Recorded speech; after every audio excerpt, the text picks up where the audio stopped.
Good evening and a very warm welcome to this hour's English news package with radio and television Tonga news for tonight. Making headlines, Ministry of Revenue and Custom collects 248 million in revenue from the 2021-2022 financial year, with 13.2 million paanga increase from the last financial year. Police confirmed that the cause of death of a man in police custody at Mo'a Central Police Station last week as suicide. And Prime Minister conveys condolences at the wake of former Japanese Prime Minister Shinzo Abe's assassination. We'll have these and more stories later on in the bulletin. Now I'm Paula with the stories in detail. The 2021-2022 financial year had just ended, with the Ministry of Revenue and Custom have reported it was able to collect 248 million paanga revenue, which is at 13.2 million paanga rise from the 235 million paanga revenue made in 2020-2021 financial year. Mark Ake will tell you more on that story. During the event to honor the retirees on Saturday, the acting Prime Minister, Honorable Day, thanked the CEO of the Ministry of Revenue and Customs, Kelemete Vahi, and the rest of the staff for their hard work during this challenging time. Although the government has assisted by collecting consumption tax from people's cargoes since January's devastation and COVID-19's arrival, the ministry was able to collect more revenue for the government's reserve fund. In the 2019 to 2020 fiscal year, the ministry collected 227 million paanga in revenue. In 2020 to 2021, they increased with 8 million paanga and made 235 million paanga in revenue altogether. The acting Prime Minister also talked about people's complaints about their cargo that arrived at the Quintalote Wharf. They also continue to convey his deep appreciation for the ministry's work and their achievements. I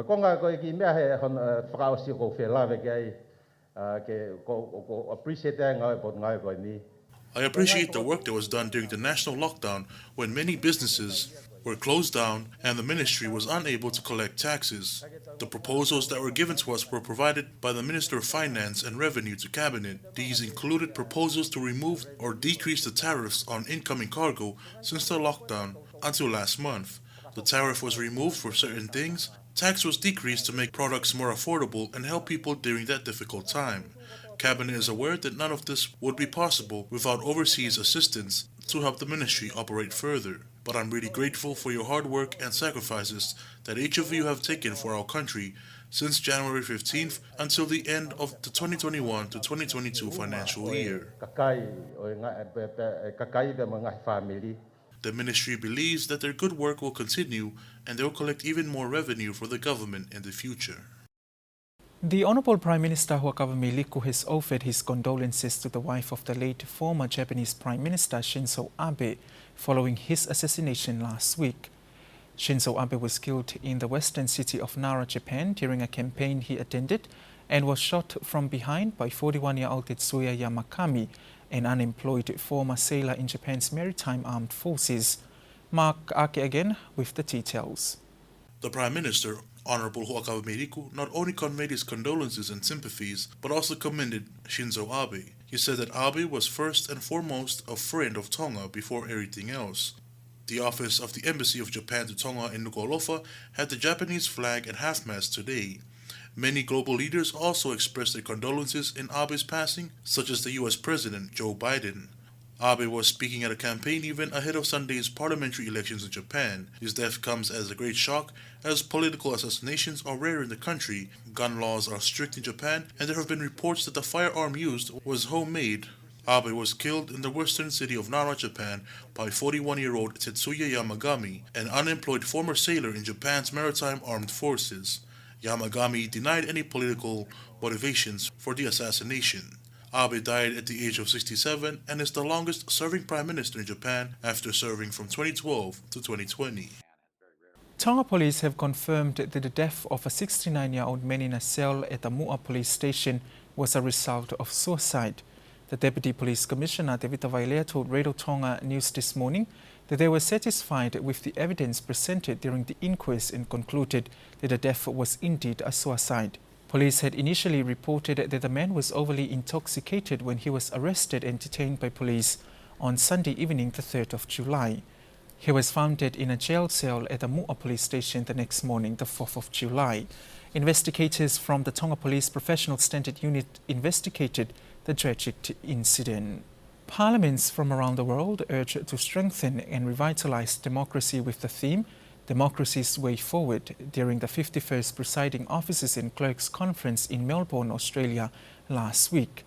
The Speaker of the Legislative Assembly, Lord Fafanua, joined speakers and clerks from around the Pacific, New Zealand and the Australian states with the Federal Parliament in the conference, where they presented papers, shared experience and learned from each other. A government statement reports that conducting and running parliamentary sittings during the pandemic was the common challenge that most parliaments in Australia, New Zealand and the Pacific, including Tonga, faced in the last 12 to 18 months. This was raised during presentations and country reports from all jurisdictions. Some jurisdictions had to amend their standing orders in order to allow the use of technology to conduct the parliament sitting using Zoom and other technological conferencing systems. The Legislative Assembly of Tonga does not have provision in its standing orders to allow the use of technology such as Zoom, like parliaments, to conduct parliamentary sittings or even committee meetings. Lord Fafanua presented a paper on the topic Parliament's Engagement with the Community in Tonga. He stressed the importance of Parliament's role in engaging the community, especially the youth and women having low representation in the House. Examples included is the Community Outreach Leasing, Youth and Women Parliament and also the 2021 general election as examples. He told the conference about the challenges the Legislative Assembly of Tonga faced, especially after the volcanic eruption and the pandemic, with the election petitions and pending court of appeal decisions. Meanwhile, one of the sessions which looked at the strategic approaches to community engagement and managing a company risk raised the issue of cyber attacks and how social media can be a double-edged sword. This follows members of parliaments use social media sometimes to reach out to their constituency, but at the same time they can be giving away information that might be used by criminals against them. Meanwhile, the keynote address of the conference was delivered by the Honourable Tony Smith, a former Speaker of the House of Representatives in Australia.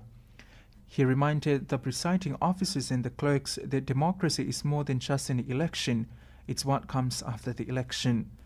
However, the conference concluded on Friday night with a farewell dinner at the Melbourne Cricket Grounds hosted by the President of the Legislative Council of Victoria, Honourable Nasheed Al-Shama, and the Deputy Speaker Marie Edwards.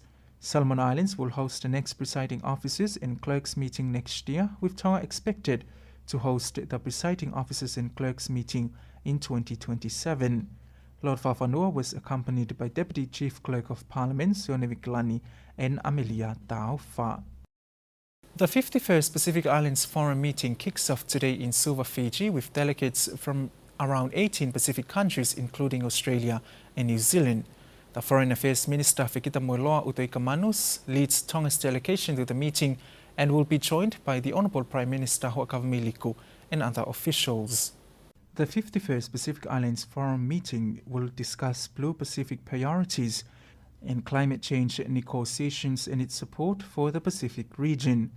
Tomorrow will start a Talanoa session on people-centered development issues led by Tonga's Foreign Affairs Minister Fikitamoeloa Utoikamanu along Australia's Foreign Affairs Minister Senator Penny Wong, Vanuatu's Prime Minister Bob Laughlin and His Excellency Sir Angel Whipps Jr., the President of Palau, to be moderated by SPC Deputy Director the Tongan Dr. Paula Vivili.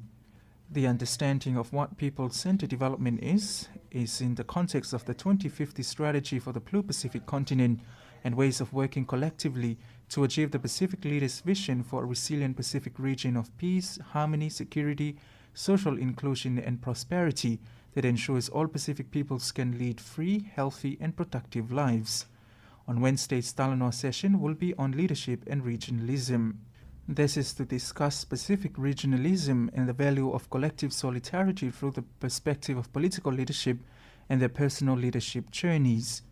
The meeting, hosted by the Fijian government, is billed as one of the most significant in recent history as the region gradually emerges from the grips of the COVID-19 pandemic.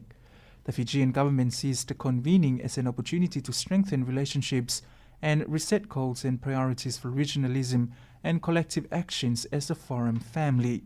The meeting in Suva is expected to conclude with the launch of the 2050 strategy for the Blue Pacific continent, which, according to the Forum Secretariat, it has been developed over the past 3 years after wide consultation across the region. The 2050 strategy, once endorsed, will become the blueprint that will set out the collective vision for the Pacific region.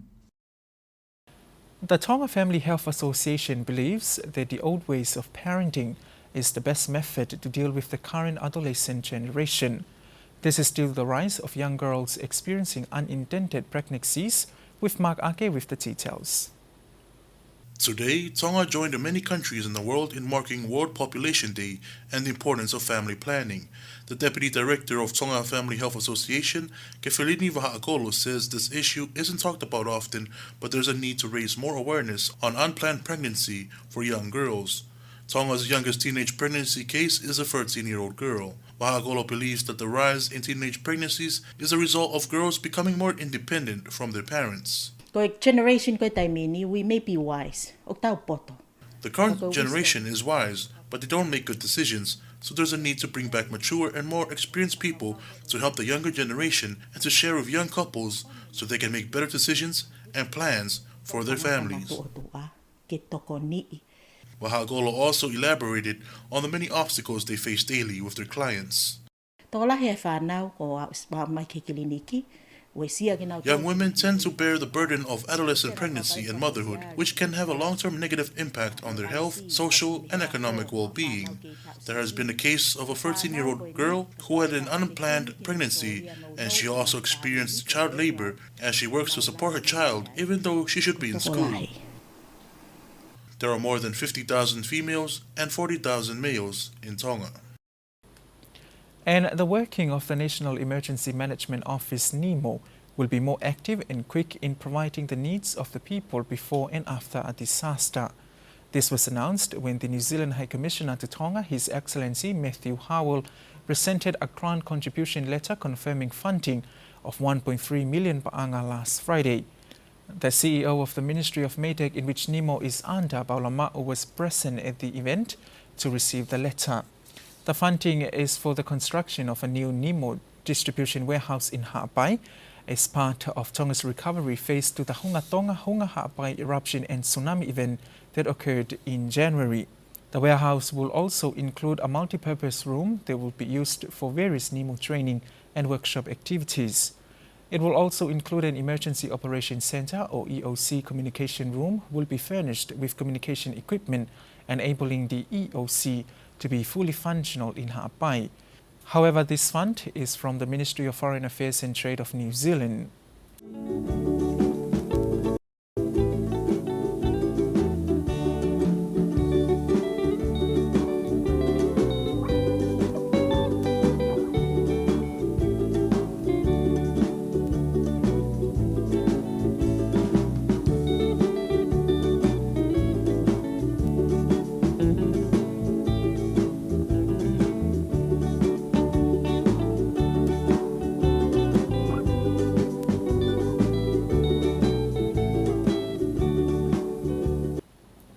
That wraps up this evening's English news package, but before we part, here's one final look at today's top stories.